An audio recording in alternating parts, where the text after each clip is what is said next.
राधे राधे दोस्तों, आइए सुनते हैं अमला एकादशी व्रत कथा। हिंदू धर्म में अमला एकादशी का विशेष महत्व माना गया है। यह व्रत फागुन मास के शुक्ल पक्ष की एकादशी को रखा जाता है। इस दिन भगवान विष्णु और आंवले अमलकी के वृक्ष की पूजा की जाती है। मान्यता है कि इस दिन व्रत करने से सभी पाप नष्ट हो जाते हैं और मोक्ष की प्राप्ति होती है। कथा। प्राचीन समय में वैदिश नाम का एक नगर था। वहाँ चंद्रवंशी राजा चित्ररथ राज्य करते थे। वे बड़े धर्मात्मा और न्यायप्रिय थे। उनके राज में सभी प्रजा भगवान विष्णु की भक्ति करती थी और एकादशी व्रत का पालन करती थी। फागुन शुक्ल एकादशी के दिन राजा चित्ररथ ने पूरे नगर में घोषणा करवाई कि सभी लोग अमला एकादशी का व्रत करें और आंवले के वृक्ष की पूजा करें। उस दिन राजा स्वयं परिवार सहित वन में गए, जहाँ एक सुंदर आंवले का वृक्ष था। उन्होंने विधि विधान से उस वृक्ष के नीचे भगवान विष्णु की पूजा की, दीप जलाया, कथा सुनी और भजन कीर्तन किया। उसी नगर में एक शिकारी भी रहता था।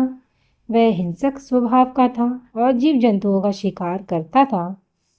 संयोगवश उस दिन वह भी जंगल में घूमते घूमते उसी स्थान पर पहुंच गया जहाँ राजा और प्रजा पूजा कर रहे थे। वह दूर खड़ा होकर सब कुछ देखता रहा।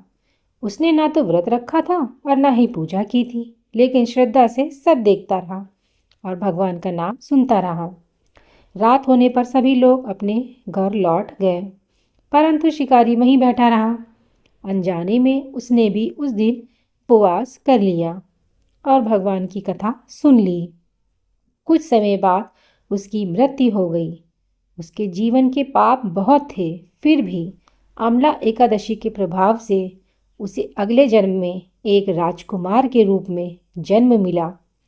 नए जन्म में वह अत्यंत वीर, दयालु और धर्मपरायण राजा बना। उसे पिछले जन्म की कोई स्मृति नहीं थी, लेकिन वह स्वभाव से ही धार्मिक था। उसने जीवन भर प्रजा की सेवा की और अंत में भगवान विष्णु के धाम को प्राप्त हुआ। व्रत का महत्व।